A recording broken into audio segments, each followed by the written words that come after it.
Live Christ, share Christ. Good morning. So, our lesson for today will focus on the nature of academic text. Our objectives are the following: analyze the structure of academic and professional text, determine the text structure by applying appropriate text mapping strategies and by outlining, identify the dominant text structures in sample academic text. Okay, but we're just going to discuss it, and the rest you will do it on your worksheets. Okay, so here are the 9 informational text structures: definition, description, recount of sequence, cause effect, problem solution, comparison, contrast, enumeration, classification, and thesis evidence. Okay, and here is the purpose of each informational text structure. Okay, so for recount, description, and enumeration, because recount means recounting, and the description describing, and then enumeration means listing. Okay, just to give instructions. Well, definition, description, enumeration, and classification is to give explanation. And then thesis evidence, you have there is to argue a point. And then recount, chronological rendition means to narrate an event. And then all of these are used to convey information. Okay, so let's first discuss definition. Definition explains the nature of something. The signal markers for this are following: is are, for example, is defined as, means, makes up, involves, etc. So here in the sample text, texting is defined as an abbreviated form of writing used on mobile phones and pagers with tiny screens and keyboards, suspends and normal conventions of grammar, spelling, and punctuation. Okay, so you can see it there, the so-called genus and then differentia. Okay, the genus here, okay, here is an abbreviated form of writing. The differentia is it is used on mobile phones and pagers. Okay, every definition is made up of genus and differentia. Okay, to make it more concrete, we have here, let's say, define triangle. Triangle is a plane figure that has 3 bounding sides. Plane figure is the genus, means the etymology of the word, or kung saan siya kinocompartmentalize. Okay? And then differentia is how is it different from the others, from the other let's say polygon. Okay, so yon, triangle, because triangle has 3 bounding sides. Now we move to descriptive text. Descriptive text means describing something in concrete details, no? Description is very important because it gives you an idea, no? It gives you an idea about appearance, the characteristics and actions. That's why you would say, if you don't know your teachers yet, like for example, oh, sino ba yung Sir Terence? Paano ba siya magsalita? Paano ba siya manamit? Okay, ano bang mga gusto niya? So, in doing so, you are using adjectives and adjective phrases, okay, to describe something, to describe someone. Okay, so that's descriptive text. So here in the sample, the Marietta Gapod is describing the Mercado House. Okay? So, ito siya. Okay. The general description given by the writer is that it is old, elongated floor plan, introverted floor plan, and then the description is specifically, no? It has wooden upper floor, windows of slated copies, rooms in train-like sequence, and then simple facade, huge, thick doors, grand arches. Because houses before are like that, okay? So now the author is describing the the inside out of the Mercado's house. Okay? So description, remember when you use description, always use the sequence of adjectives, di ba? Yung dos kakon.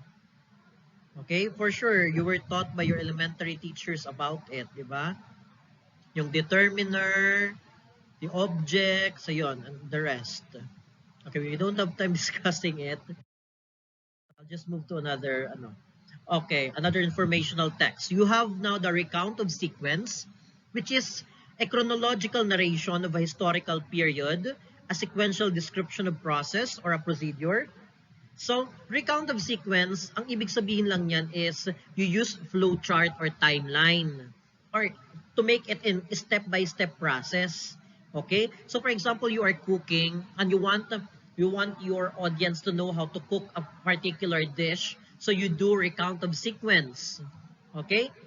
Like this one, preparing the poor man's leche flan. Break 4 eggs in a bowl. So, lahat yon, and then you use transitional devices. And then next, then afterwards, okay? And then finally, for the end, okay, yon. You use transitional devices. So for sequential naman, of course, you can have it written in bullet form or in number sequence, okay? And then flow chart, for example, sa enrollment, di ba? You know naman it. And then timeline, for example, in history, you use fishbone graph, describe it. And then you have also the cause and effect, presents reasons why a situation is obtained. So, paano nangyari ang isang bagay? So, usually, it signals as, ang mga signal markers niya are the following: as a result of, consequently, thus, hence, accordingly. Okay, so Lino woke up late. Consequently, Lino woke up late. As a result, he was late for the morning classes. Okay, so yun.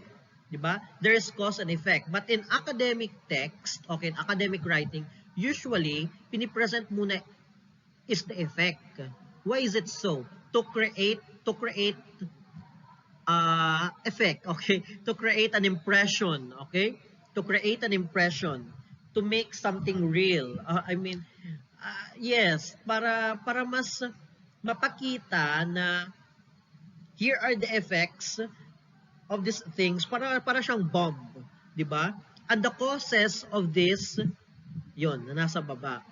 Okay? To make your text stronger, so according to Miciano and Miciano 2016, present first the effect instead of the cause. So, you have there the sample text, okay? So, una, present niya ang kanyang argument, okay? And then, ito na dito. Ayan, the problems such as overcrowded classroom, etc. Andyan. So, present niya muna ang effect, tapos yung problem. Okay, so, it's sort of problem solution, okay? Okay, so problem solution text starts off with a negative situation and then ends in positive situation. The problem, dilemma is if, so, so that an answer to. So here are the signal markers that we use in writing a problem solution text or even reading it. Okay, so here is a sample. So first you present the problem. What is the problem? And then give the solution. Okay? So yon. Present the problem and then, let's say for example in your first paragraph, write the problem and then the next paragraph is you present the solution. Okay? Solution, okay, for each of the problem. And always use transitional devices. And you have here, class, okay. So, in your problem, write the who. Sino mga kasali? What? Ano bang problema? Why? Bakit ba nagka-problema? Okay. And what is your attempted solution? Sila sino ang kasali? Who are involved in attempting to solve this problem? And then, what is the solution that you are proposing to solve that problem? And then, what is the result? What happened? And then why? Okay, why? Why did it happen? Why did it happen? Was it negative? Was it a positive result or negative result? And then the final outcome.